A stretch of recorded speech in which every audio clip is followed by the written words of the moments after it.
Everybody, how are we all doing? Having a good time?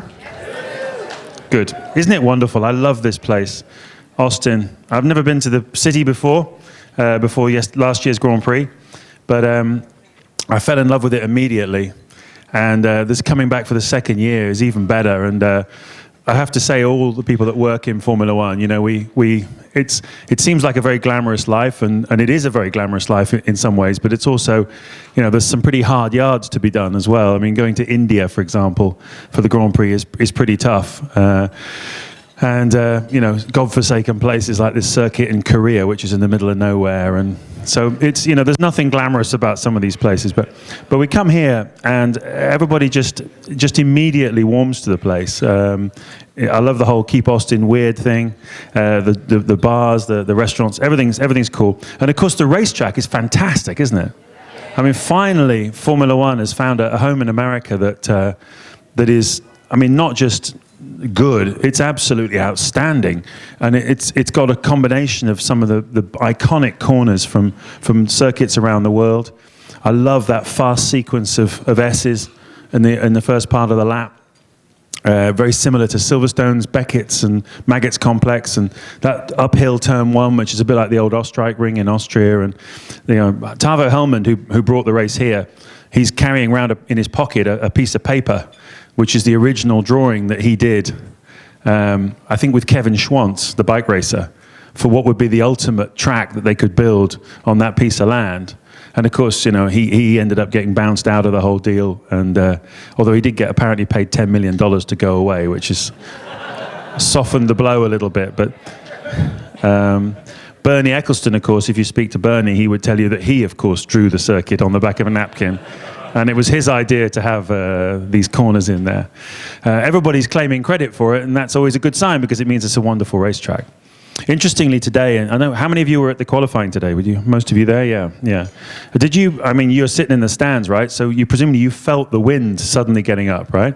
And you know, Formula One cars don't like gusty winds. And the worst thing about the wind today was it wasn't consistent. It was gusty. So it would be nothing for a minute, and then all of a sudden it would be really strong. It was coming across the pit straight, which meant it was a tailwind going through that fast section. And it was interesting that some cars just couldn't cope with that, you know?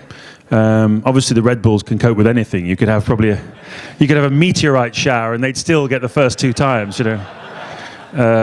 But the Mercedes was particularly susceptible to it. Rosberg really struggled. Hamilton managed to get a bit more out of it, but still struggled as well. And the Force India cars were having a really tough time as well. So it's funny, isn't it? Why should a gusty wind have that effect?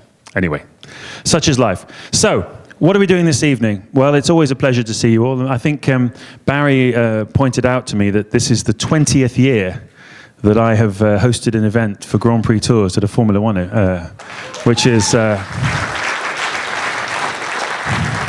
which means I must have started when I was 7. So, I don't know, I'm still in short pants. But, yeah, Canadian Grand Prix, American Grand Prix at Indianapolis. Do you remember those? Were any of you there for that? Yeah.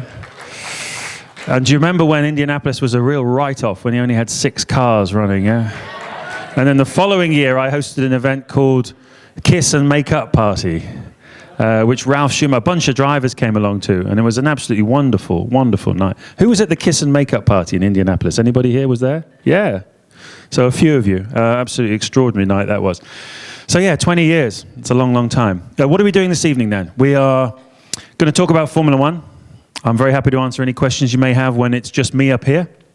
But we have got some really exciting guests coming as well. We've got a current Grand Prix driver, a future Grand Prix driver who's a reserve driver at the moment, who also happens to be American. And we have one of the most senior management figures from one of the leading Formula One teams coming as well.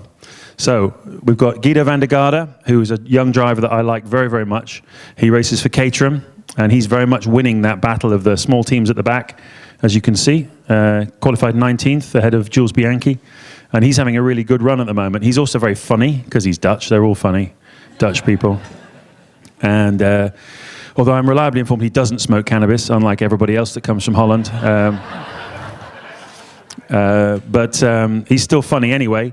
And then Alexander Rossi, who is, he's a very talented young man, Alexander, and I commentated on the free practice 2 session with him on Friday for BBC, and I've done a few sessions with him, but he's getting better and better as a communicator as well. So I think you'll find him, if you've not heard him before, I think you'll find him very entertaining.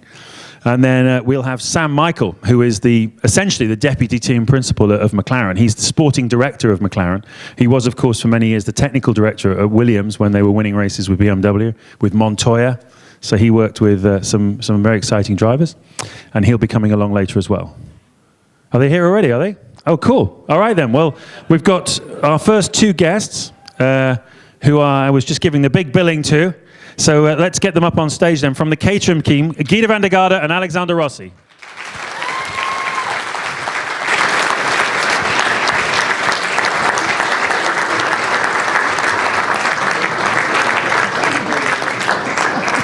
Apparently they are here.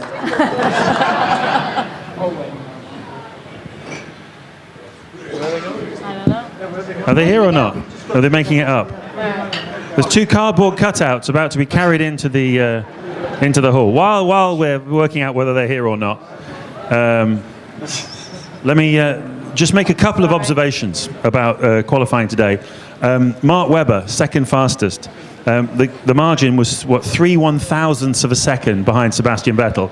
Where did it get away from Webber? Because after the first runs, he was actually in front of Vettel by 1/10.5. Which was a bit of a surprise to Vettel. He wasn't expecting that. It got away from him in turn 19. He was pushing a bit too hard and hadn't realised that actually if he just took it the normal way, he would be okay. And he made a small mistake because he was a lot quicker he was 2/10 quicker than Vettel in Sector 1, which is the high-speed one I was talking about. So, he almost got his 3rd pole in 4 races.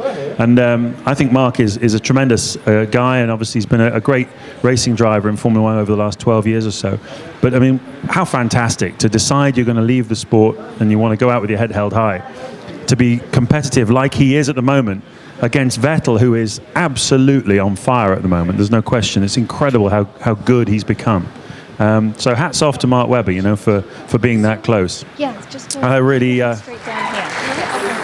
I had a really nice interview with Mark this evening for Australian TV, and he was obviously really pleased about it. He's pleased with the way he's driving. He's very relaxed, which is one of the reasons why he's doing so well. If Mark has a weakness, it's he tends to have his heart on his sleeve a little bit, and sometimes he gets a bit nervous, which is one of the reasons why he blows starts from time to time, doesn't make such great starts. But he's very relaxed at the moment. He's got 2 races to go. He'd love to win one of them, but if he doesn't, it's not the end of the world.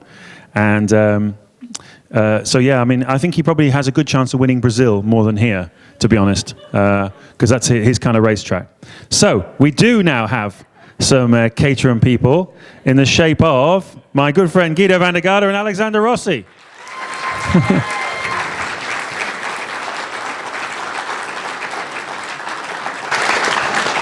How you doing?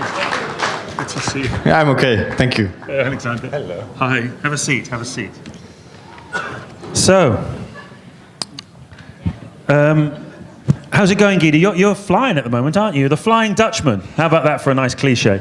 Thank you. Second half of this season's gone really well for you, hasn't it? Yeah, very well. I mean, we've been struggling a little bit during the first part of the season. I mean, it's not easy to come in as a rookie. Of course, last year I had some Fridays, but still Fridays is completely different than a whole race weekend. But yeah, since the middle of the season, I've been flying, and every weekend's gone better and better, and progression has done quite a lot. And how about you, Alexander? You've been doing some GP2. You've been obviously you drove here on Friday in Guido's car. Did the Friday practice session? Is that right? Yeah. How did that go? I don't think Guido liked it too much. No, because I didn't know the track, and the team decided me to jump out on FP1, and Alex was driving, so it was quite tough to catch up. But considering today, we did quite well. You did. You were fastest of all the guys in the Caterhams and the Mauritius, weren't you? Quite comfortably. So anyway, how was Friday morning? Yeah, it was very good. It was quite special to me actually after the run, because before I was doing my best to kind of treat it like another day in the race car. But afterwards, it kind of dawned on me everything that had happened, and it was great to be able to drive here, in front of the best fans in the world. So thanks for being here, and very, very pleased and proud to represent America.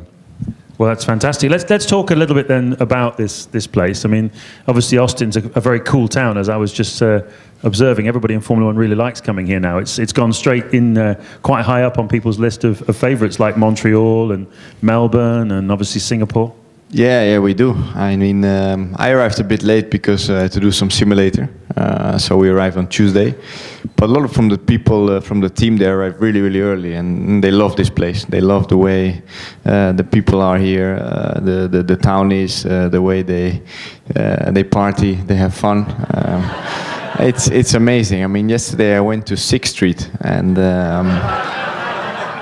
I didn't do nothing. I had no beer. I was just. I told you he was Dutch. I was just walking around and had a look, and people are really friendly, and they like to live, and this is good to see. And the racetrack, do you like it? Yeah, I think it's a nice track, especially during the first part. It's quite quick. After that is more or less like every other track. But I think the passion of the people, the fans here, is amazing. Alexander, you obviously you and I were commentating on the free practice 2 session for the BBC, and you made some really interesting comments. I thought about turn 1 and all the different ways of driving that. That's kind of an interesting corner, isn't it? So important one to get right. Yeah, absolutely. I mean, I think it's definitely the trademark of Coda, and it's something that catches everybody's eye. And I think it's one of the highest elevation changes that we go through, aside from Eau Rouge and Spa. But yeah, it's quite interesting because you approach the corner, and because it's uphill, you think that you can brake quite late. But because you kind of, the end of the braking zone is when you get to the top of the crest, so the front of the car gets quite light. It's very easy to lock the front tire. So in essence, you can't really brake as late as you would think there. What was that? I don't know. A message, no? Text message. He's American, huh?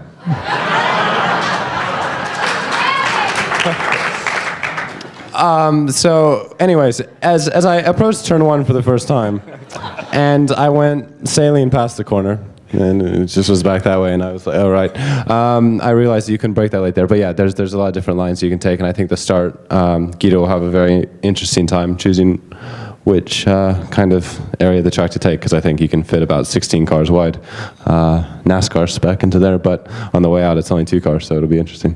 Have you already figured out your tactic for the start then? Because you've been making amazing starts. That's another thing for this year is, I think, haven't you made up more places at the start than anybody else in the field? I think you're right up there anyway. Yeah, I think there was a figures. I think you made the figure, no? Yeah, 30 places or something? Yeah, it was pretty good. I don't know if I'm still on top of the table, but yeah, I mean, the start's been going reasonable well, especially the first part of the season was going well. The last 2, 3, we're struggling a little bit. But hopefully we have a good one tomorrow. And apparently I supposed to be on the clean side. I was 19th, but Gutierrez today got a penalty, so we start on the dirty side. But we still can make it up probably in the first few corners, and then we'll see where we are. It's interesting you say that because, of course, the dirty side last year anyway was so much worse than the clean side that Ferrari deliberately, do you remember this? Deliberately took a gearbox penalty on Massa's car. He didn't need a new gearbox, but they told him he did, and that meant he had to go back 5 places, which promoted Alonso onto the clean side of the grid because obviously he was in a title fight with Vettel at that point, but. I get the impression the track's giving a bit more grip this year than it was last year. Well, I don't know. I mean, I didn't drive it last year, but I heard last year, of course, I was here as a 3rd driver. So I heard the comments, and FP1 was like ice, and cars were sliding a lot. And during the whole weekend, a lot of people were complaining about the grip. I have to say this year, since the beginning, and when Alex was in the car on FP1, the lap times were already much quicker than last year. So I think they improved a lot. I think it also takes some time when the asphalt has to come in and how new it is. And after a year, it's pretty good now. Yeah, when you had a winter go through it and that kind of stuff, it seasons it up. Tell us, Alexander, your thoughts. I mean, I think this place looks pretty sustainable, the way that they've got it worked out in terms of getting the money back from the local council and stuff. So I get the impression we'll be coming here for a few years yet. What's your feeling about New Jersey? Because, I mean, that's on the provisional calendar for next year, but there's a lot of stories in the paddock this weekend that the calendar's going to get refined down a little bit for next year, and maybe New Jersey, Mexico, and Korea might even drop off. So it might be a 19-race calendar. Do you think we'll see a Grand Prix in New Jersey? I'd certainly hope so. I mean, obviously the US is big enough to have more than one Grand Prix, and I think the success of this race definitely shows that American people are very interested in Formula One. And I think that we could even have 3 races. I mean, there's no reason why there shouldn't be a race on the West Coast as well. And I think that would definitely become a highlight. It's close to home, no? Yeah. And I think that New Jersey will happen at one point. Whether it happens next year or not, I don't know. But a lot of people ask, well, is the calendar, will it be too much? And, to be honest, I don't think an extra 2 races or 3 races makes that big of a difference. However, I wouldn't be massively heartbroken if Korea wasn't on the calendar. It's a terrible place. Wow, I think we're going to miss the Korean barbecue. No. Have you had Texas barbecue? Yeah, okay. It's much better. Because in Korea, you don't know what you get on the barbecue. It's the roof rabbit you've got to avoid, because roof rabbit apparently is cat. You don't want to be eating that. But the dog burgers are really good. Yeah, I don't know. I went there one day with the engineers, and I saw the meat. It was like, "You sure this is correct?" Yeah, put it on. Make sure you put it well done. The taste was a bit strange. So you don't like raw cat? No, not really. Well done, though. It's okay. Yes. I ordered something. The menu, it wasn't in English, and I ordered 3 or 4 things just to see if there's any of these I can actually eat. 2 of them were okay, but the third one came and it was a plate and it just had 2 chicken's feet sitting on it, with no chicken above the ankle, just 2 chicken feet. What am I supposed to do with these? Pick my teeth with them. Find the rest of the chicken. It's part of the game. Anyway, moving on. Caterham. Was this year 3 for the team? I think they've been going 4. 2010. Year 4, is it? Yeah, year 4. How's it going? When obviously the push is to get into that midfield to fight against the Toro Rossos, the Williamses, the Saubers, it's the Force Inges and stuff. Is 2014 going to be that year? Do you think, with this complete clean sheet of paper design, new technology, etc.? I hope so. I mean, I was last year in the factory, and the guys are pushing massively hard. So, with this rule change, I think a lot can happen. And I think when the team is able to build a very good car in the beginning, I think we are able to go to the midfield. But still, the business is tough, and it means all about the experience, how good people you have in the factory, how many years they're doing this. But I think our new CEO, Cyril Abiteboul, is pushing very hard in the factory, and he's getting every time new people. I mean, now we also have a few people again from Lotus. Lotus is a good car, so hopefully those guys can help Caterham and push them forward for next year. It's a bit tough, really, for a few teams are struggling for cash, as you probably heard and read about. Lotus definitely being one of them. They didn't pay Kimi Räikkönen any money at all this year, so. But they're trying. That's why he's home. Exactly. That's actually an interesting story. I mean, obviously, he went to Ferrari for a seat fitting the week last Friday, because they wanted to make sure, because the packaging of these cars is so different with all the equipment they've got to put around the new engines. They wanted to make sure everything was good from the point of view of his seat. So he went for a seat fitting, and lo and behold, the next day he rang up Eric Bouillet and said, "I'm not going to do the last 2 races because I'm going to have a back operation." So he'd had and I also heard that Ferrari paid Sauber for Hülkenberg not to fill in as well at Lotus. So yeah, some gossip. Yeah? Because of course Ferrari are in a tight battle with Lotus for 2nd, 3rd, and 4th in the Constructors' Championship. It's a lot of money. And Hülkenberg is driving well at the moment, isn't he? Yeah, he's doing very well. I mean, today he was 4th again on the grid, so he's been doing very well. Yeah, very impressive. And what about your role? Can you explain for everybody here your role as a reserve driver at Caterham and also the GP2 side of things? Because I guess presumably the goal is for you now to go out there and win that title next year, right? Yeah, I'll start with the first question. To be honest, the reserve driver role has become a bit confusing in the past week, as we saw at Lotus with Davide and Kimi and everything. But with that being said, I mean, the whole purpose of me kind of being there is, God forbid, if something were to happen to Guido or Charles, the team, it's very important that they have 2 cars running on the weekend. So they need someone there to potentially fill in. Beyond that, I obviously drove for Caterham in GP2 this year, kind of following the footsteps of what Guido did, and it was an up and down year, but we ended quite strong. So yeah, everything points towards going back to GP2 next year, and definitely fighting for the championship. Now, you may not know this about Guido, but he was in 2002 the world kart champion. How cool is that? Yeah, that was cool. I mean, there's some very famous racing drivers. There's some world champions and even multiple world champions who never won the World Kart Championship. that's true. I mean, Vettel never won it, so that's good to have it on your CV, and I'm very proud of it. It was a nice championship. I think go-kart is the fun and the thing where it all started. And I remember I was a 9 years old boy, and my father bought a go-kart. We started to go to tracks and learn. And after a few years, you start to win Dutch championship, European championship. But the fun you have in go-kart, the amount you can drive in go-kart, the way you learn about the technology, about the engines, it's amazing. And I wish the fun part, sometimes we can have this a little bit also back in Formula One, because sometimes it's a bit crazy, yeah? Yeah, definitely. There's a bit of fun missing there. But that Senna film, of course, Senna talks in that film, or the voiceover says for him it was the ultimate racing. It was the purest form of racing. Do you feel the same way that Senna felt about that? Yeah, absolutely. I mean, the way you race with the other guys, how close, even the lap times are so close. I mean, if you are 1/10 slower than the first one, you can be on P20.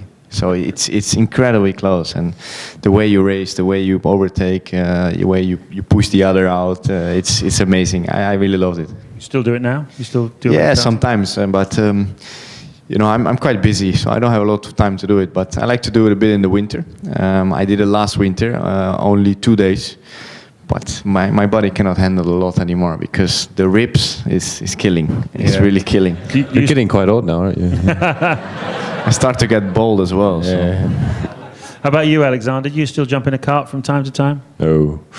To be completely honest, I mean, karting in America is a little bit different than Europe. And I actually didn't enjoy it that much. I mean, I obviously liked the experience of being able to drive a vehicle that went fairly quick, 60 miles an hour, I guess. For a 10-year-old, it's quite quick. But I got into a race car at a very, very young age. I kind of made the transition into race cars at 14. Wow, what were you driving at 14? Skip Barber, so it's like a Formula Ford. Basically, I'm sure a couple of you heard about it. But I did that for kind of a year and a half, and then kind of progressed up through there. So yeah, my time in karting wasn't that much, and I only kind of karted in California. I didn't really go around the US, and I definitely didn't get to Europe. So I think my experience was a little bit different than Guido's. Because the other thing about karting is that you once you get to the level like Guido was at, when you're racing for the World Championship and the European Championship, you're racing against people who, a few years down the road, you'll be racing again in Formula 3, and then of course if you get into Formula 1, you'll be racing them there as well. So who was around in the kart scene when you were winning the World Championship? Who was about? Half of the paddock. Really? It's amazing. Di Resta and... Di Resta, Hamilton, Rosberg, Liuzzi is not doing Formula 1 anymore. Kobayashi is not doing Formula 1 anymore. Who else was there? Vettel was there. Hülkenberg was there. So a lot of people. Because you then went on to race in European F3, and you were teammate to Vettel and Di Resta, weren't you? And Kobayashi, yeah. Yeah. I mean, on the second half, I used to beat them, and now they are 3.5 to 4 seconds quicker than me. So I think they did a better job. No, I think they have a better car, and definitely the Red Bull. The Red Bull is flying at the moment. I mean, if you look at that car, it's unbelievable. I mean, if you look the onboard from Vettel, it just looks easy. But he's particularly well hooked up with that car, isn't he? I mean, Yeah, people sure. say to me, "Oh, there's nothing special about Vettel. He's just got a really good car." But particularly the second half of this season, they've evolved the car, particularly with blowing the exhaust into the floor of the car and the low-speed corners, getting that extra downforce. And he's evolved his style to really make the most out of that technique. But I mean, you obviously raced against him in karts, you raced against him in Formula 3, and now you can see he's a 4-time world champion. How do you see that he's evolved over that time? A lot. I mean, I saw him doing some go-kart, and he actually went quite young into racing cars. And I think it was the right step for him. And every Formula he did, he won races, he won championship. They got him into Formula 1 on a very, very young age. And from there on, he developed massively. And I think he is, for me, probably the most all-round driver at the moment, because he's good in qualifying, he's very good in racing, he's good in starts, he doesn't make any mistakes. Every lap in the race, he's very consistent. I mean, the last race even, he pulled away from his teammate 30 seconds. This is massive. I mean, if you have the same car, and today again, I mean, we were watching the last part of Q3, and Alex was saying, he will not take pole position. I said, I bet you, the last sector he will pull something out and he take pole position, and he did. So he just has this, I don't know, just this. I think it just has this I don't know, this feeling that he can put it all together, and the way the cars are at the moment with the blown exhaust, he makes the most out of it, out of the exit of the corners, because there where the lap time is from the Red Bull. Alexander, you obviously take a keen interest in all of these things. Who do you like the look of in terms of the field? I mean, obviously you've got the big names that are well established, but which other drivers do you really rate out there? Me? I'll actually give you an honest answer. To be honest, Guido, I mean, I'll give you two answers. It surprised me a lot this year, no offense, but like this past half of the year, it's been really, really impressive. And I know that in the beginning he was struggling a little bit with just, it was a difficult time, but the last half of the year, I mean, looking at the data and everything against Charles, who's obviously quite good, when you saw him at Mount Russia against Glock and everything, it's been quite impressive. But beyond that, I think Nico. Which one? Sorry, Hulkenberg, has done an amazing job. I mean, in a car that's clearly not the best, to consistently. He was here last year with us. He was sitting here last year. Were you here last year? I think. No. Yes. Yes, you were. here. Yeah. And we had Nico Hulkenberg. Some of you were probably here last year. Were you? Yeah. He did a fantastic job. Yeah. So just to put it up in the top five, like he always does, in that race in Korea, I think it was, where he held off about the entire field, I think, was really amazing. So I think, yeah, he's definitely shown and deserves a seat. But yeah, I mean, it's difficult sometimes because you have guys that are in towards the back of the field that are doing a really good job, but they never really get seen for that, just because it's the cars aren't quite there to deliver. But I mean, that's kind of the same for everyone. We all have to just make the best of the opportunity that we have and keep pushing forward. Well, there are some very good drivers around. I don't know, you probably want to know what Hulkenberg's going to do next year. Well, he was in contention for the Lotus seat, but my feeling is that I don't think they're going to get that money that they're hoping for, and I think that Maldonado's going to be driving that car next year. So the feeling is that Hulkenberg has Force India would like him back, and I think he probably will end up. If I was in his shoes, I think I'd be signing a Force India contract in order to make sure you're going to be in Formula One next year. But I heard from my Italian colleagues that their Ferrari has an option on him for 2015, because they're worried that Alonso's going to leave and go back to McLaren for 2015. They've got Raikkonen, obviously, but there's an option on. Apparently, there's an option on Hulkenberg for 2015. So, do you know anything about that? I didn't heard about it. So, but if I was him, I would take the option. I mean. You don't know what's going to happen, and I think he did a fantastic job. I know Nico already from a very young age, and we were racing in the same go-kart. He's also American? No, we were racing in go-kart in the same racing team, and he's a top bloke. What about you? You going to stay where you are next year? I don't know yet. The team is really happy with me at the moment, and the management is negotiating with the team, but also some other teams. So hopefully we have good news soon. It's not easy. I think we've proven to be there next year. I think we had a good second half of the season, and let's see what we can do and have a good contract for next year. Okay, sounds good. We've only got these guys for a few more minutes, and I'm sure somebody out there, one or two of you, would like the opportunity to ask a question, because it's not every day you have a Grand Prix driver, let alone a world kart champion in the room. So, and not to mention an American Formula One driver who hopefully will be gracing the grid shortly. So, the weight restriction and the length of the cars and everything is going to be a problem for you and Nico Hulkenberg, and I read that a lot, and I don't know if it's going to be a problem or not. I know it's a weight issue, but I don't know if it's a size issue. this is to do with the 2014 cars. Of course, the powertrains are much heavier, aren't they? So light drivers are at a premium. What do you guys think? Yeah, I mean, obviously Guido and I are not that short. Which is good for other things, but not so good for driving a race car. So, I mean, I think that, yeah, if Girls like it. yeah. It's good for cleaning windows. So yeah, A ladder.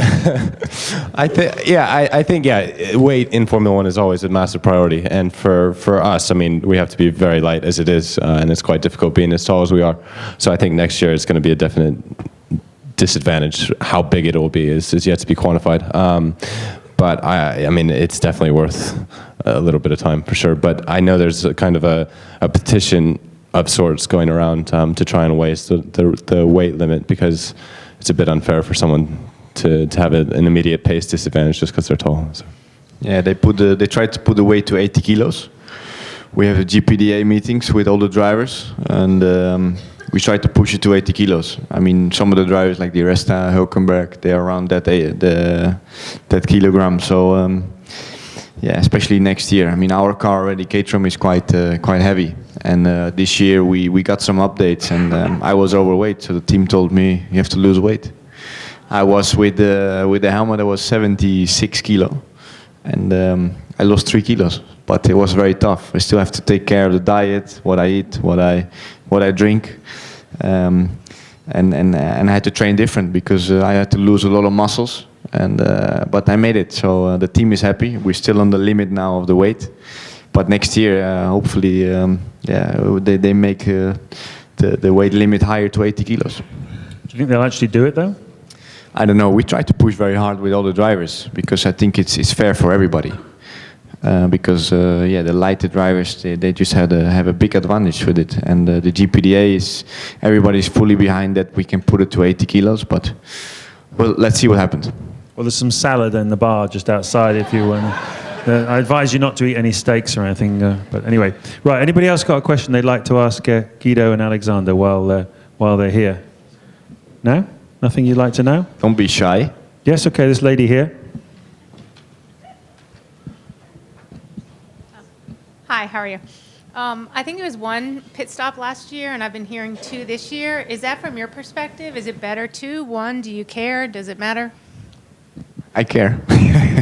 I think it's very important to look at the maximum result, and it looks like where last year we had some races with 1 stops, that this year they're going to 2 stops because the construction of the tires they made a little softer. So the tires are degrading a little bit more than last year. But my team was still looking before I left the track if we're going to do a 1-stopper or 2-stopper. So I can tell you tomorrow morning. Apparently, if you're starting on the medium tire, which is the softer one, you're aiming to get to about lap 19 or 20, and then change onto the hard. But it's apparently exactly the same time if you do it the other way around and start on the hard and then pit for the medium on lap 37. According to Pirelli, it's exactly the same. But another way of doing it is to do medium tire, then another medium tire, and then a hard tire. But the problem with that is you end up being behind the guys who are stopping only once. So you've got to overtake them, and that's the complicated bit, right? Yeah, it is. And I don't know. I think we have to see how it is, because in Abu Dhabi we were also guessing to do 1 stop, but after 8 laps the tires were more or less gone, and we had to come in. So we decided to do 2 stop. So it all depends how far you can go with the first set. And the good thing here, the pit lane delta is not so long. It's one of the shortest. I think this is the third shortest. So that's a little advantage. You've actually got on better since Pirelli changed back to last year's tyres, haven't you? Because yeah, much better. Yeah, they're a bit of a handful, these tyres, aren't they?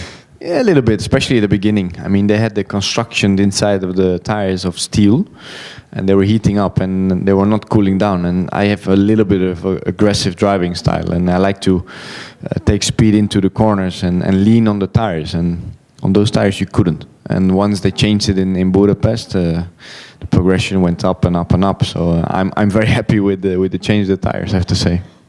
Okay. Anybody else while I'm down here? Oh, hang on. Suddenly there's a rash of them. Right. The guys haven't got long, but let's do at least a few.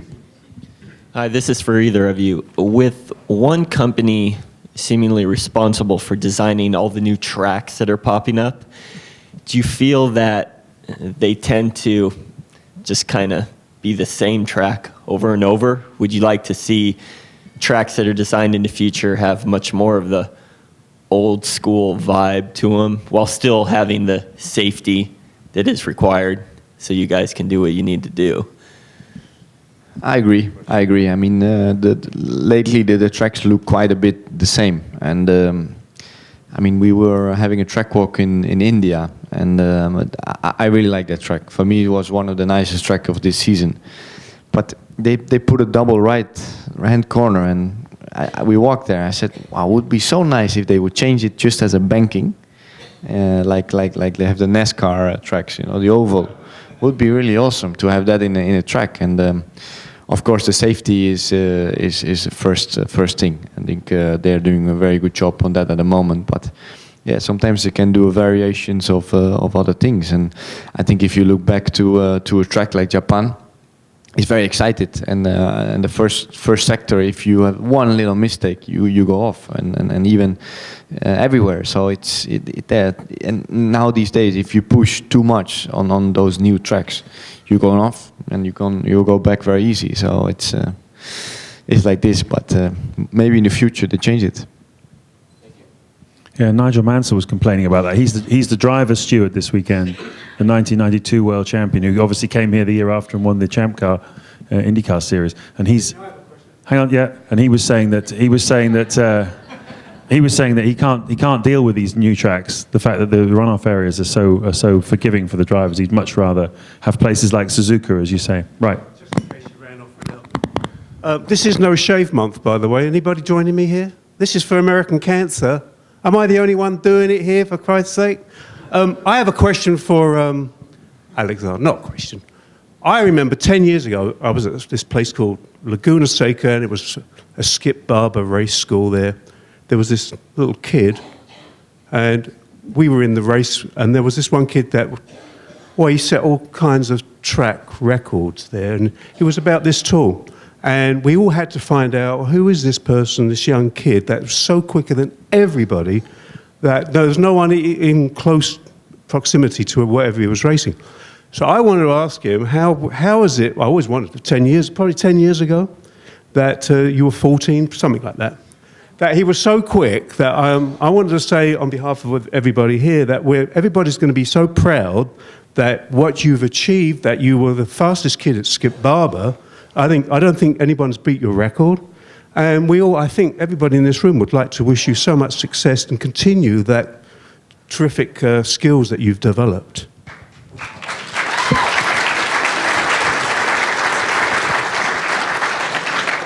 Wow, that's amazing. Thank you.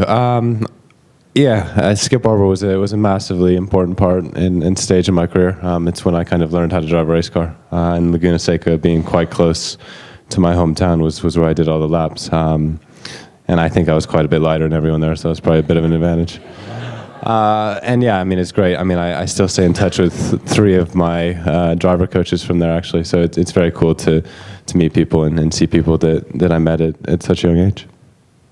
Okay, anybody else got a question while we're here? Yep, gentleman here. I think you mentioned, Guido, that you'd only visited the factory maybe once. What's your relationship like with different factories or different teams, the engineers behind the scenes?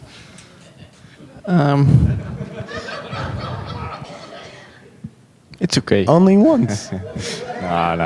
I go a lot to the factory. I think after every race, I will be there one day. Before every race, I'm more or less there one day because you do the preparation with your engineer in the simulator. After the race, you do the debrief at the factory. So it's very, very important to have a very good relationship with either with your engineer and with all the people. I mean, on the end, it's a teamwork. If you are on track on your own, you are on your own, and you have to race yourself. But the pit stop is still teamwork. If one guy is not quick enough or doesn't like you, he always will be 5-10 slower with his wheel gun. If you not have a good relationship with your engineer, you will not set up the car correct. So it is very, very important. And I have to say, my relationship with the team is great. I mean, they're a bunch of the people they're really, really I like, and I enjoy working with them, and they also enjoy working with me. And it is very important to enjoy life, and I have good fun with them, and they also have good fun with me. But work is work, and fun is fun, huh? Do you go on the simulator before every Grand Prix, do you? How much time would you typically spend on a simulator before you come to a race like this? For this one, I also have a simulator home. It's not as good as a factory, of course. But it's good to learn the track, and of course it's not the same as a real track. But at least you know the gears, you know how the corners go, you know around what lap time you can do. But in the factory, I will spend over one full day. We start around 9 or 10 o'clock in the morning, and we end up 6 p.m. And is it true that some drivers, maybe the older ones, I've heard Kimi Räikkönen doesn't like simulators because it makes him feel sick. Michael Schumacher apparently couldn't deal with the simulators either. Is that correct? Yeah, it's correct. I mean, some simulators are really dodgy, and especially the one from McLaren. I mean, they have a 3D simulator, so you're wearing 3D glasses, and they have a projectors with 12 beamers on it.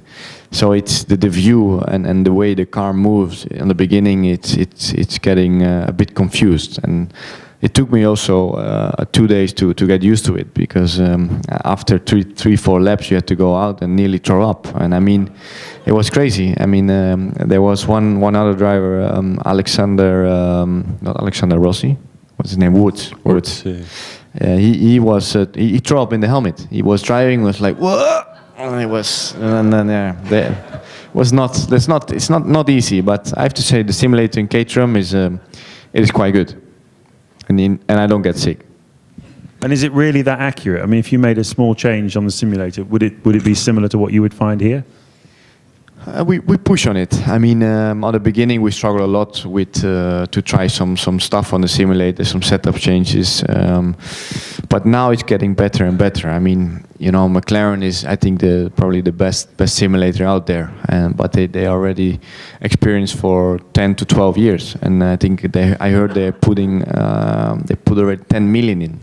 So a lot of money, and we just started this year, or last year actually, and it's getting better and better, and I have to say the progression is going quite well. Cool, okay. Anybody else got a question? Sorry? Out there for these guys? Yes, over in the corner, and then I think they're probably going to have to go quite soon. I must get you to sign this painting here, Alexander. There's a painting of you in the Caterham. We've got a Sharpie here, so before you leave, will you remember to do that? We're going to auction this we've got a couple of auction items actually for the Grand Prix Mechanics Trust. As I think Guido's brought a hat and Alexander's brought a shirt as well, so we'll get you guys to sign that. But the Mechanics Trust, Jackie Stewart's charity, just celebrated its 25th anniversary, so I'm a trustee of it as well. So I've got a few other bits and pieces as well, if anyone's interested a little bit later on. Where was the question here?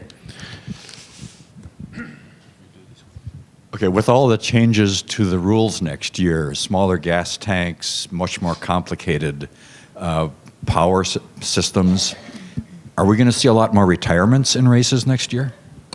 Yeah, probably quite a few more in the beginning. It's such a new system, and we haven't had turbo engines for 3 decades nearly. So it's going to be very interesting to see how it all works out. And I think in the beginning in testing, it's going to be a nightmare for the teams and the mechanics. I think the first day... And drivers. Yeah. I think in the first day, there'll be a plan to do about 80 laps, and at the end you'll do about 1. So yeah, it's going to be very intense and very interesting, and it'll be a great equalizer. And I think a lot of the teams, it'll be a big shakeup. I mean, obviously the big teams will still find a way to be quick, but I think in the midfield it's going to become very interesting because no one has any experience of this. It's just going to be kind of whoever gets on top of it the best and adapts the quickest. And you're going to have to adapt your driving style a little bit, aren't you, Guido, from the looks of it? I mean, the way you, not only just to save the fuel, because they're going to use 35% less fuel to do the same Grand Prix distance at more or less the same speed, but have you any thoughts at this point of ways in which, little simple things you could give an example of how the drivers are going to have to change their style? I think a little bit, but first of all, we have to try to feel how the car is performing, of course, and but with the new engine, with the fuel tank, I think we're looking to play much more as a driver with the team to negotiate or to have a contact with your engineer to know exactly what to do. I think they're going to change a lot of switches on the steering wheel, probably a lot of coast down on the end of the straight to save fuel. So it also has to do with the tactics for next year, because either you can be really quick on the beginning and you have nothing left on the end, or you will be very quick on the end. So first let's see how we get on next year, and if we have a contract, of course. Exactly. It's going to be a very different kind of racing, I think, there's no doubt about that. Quite different. So let's conclude then just by asking you about tomorrow's Grand Prix. Obviously the Red Bulls look incredibly quick. I imagine that Vettel will do what he did in Abu Dhabi and just kind of drive away at the start. But it's going to be quite an interesting battle behind. How do you see the Grand Prix unfolding tomorrow? I will have a good start again. And hopefully I will be... Thank you. Hopefully I will be on top of your list again. And no, I think for me it's most important to be in front of Marussia and my teammate. I have to try to beat them. And this is the target for tomorrow. I think we have the pace. My race pace have been very good the last few races. The guys in front, I think, I'm sure we cannot follow.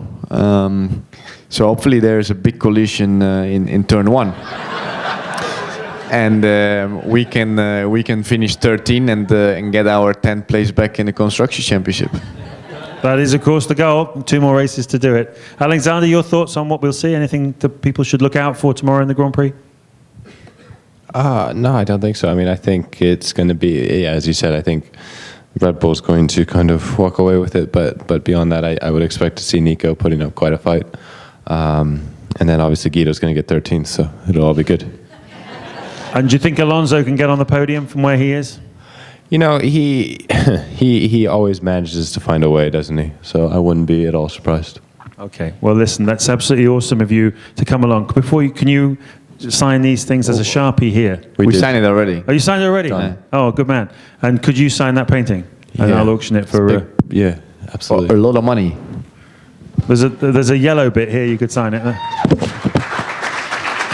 So, ladies and gentlemen, huge round of applause, please, for Guido van der Garde and Alexander Rossi. Thank you, guys.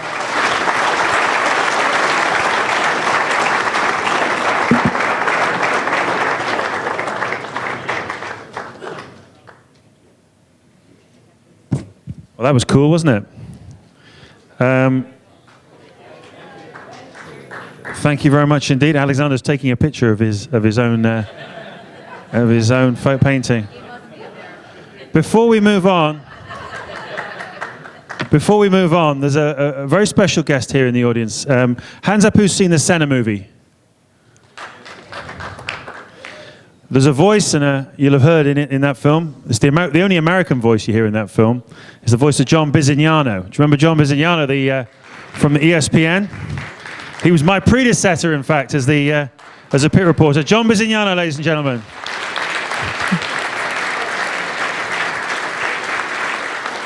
It's great to see you, John. And you call it predecessor, I call it stealing my job, actually. No. There was another person in between us, remember? That's true, yes. Yeah. Anyway, good to see you. And that Senna film, I mean, what an amazing film. Must have been incredible to be part of it. You know, it was one of those special deals where you're sitting at home and it only happens every once in a while, and someone out of the blue calls you and says, are you John Bisignano? And you say yes. And you said, are you the John Bisignano that was on ESPN and interviewed Senna? I said, over 100 times. Yes, that's me. He said, well, would you like to work on a film? And I said, yes, about Ayrton Senna. And the people who were doing it were so, as you well know, Manish and the crew, they were so dedicated to that, and they had so much information. But that film would not have happened without Bernie Eccleston, who gave them absolute carte blanche access to the then FOCA film files. And he backed it 100%. Yes, it's a documentary, but it's certainly a film that anyone can go see. I was lucky enough, I did 17 openings on that film, up and down the East Coast. And there were people there that had never heard of Ayrton Senna and had never even known. It's sort of knowing, like, you know, the Titanic's going to sink, you know. So a lot of people know the ending, but these people, they just wandered into the theater. So it's something that's great for all audiences. But the main thing is, as these young men can testify, it takes so much more in Formula One to be successful than just the talent of driving a car. And Ayrton, you were there. He struggled with the politics. He struggled with the team dynamics and the rules of the game. And once he mastered those things, no one could stop him. He ruled after that. It's great to see you, John. Thank you very much for your contribution. It's great to see John Bisignano, ladies and gentlemen. Well, it's appropriate that John was talking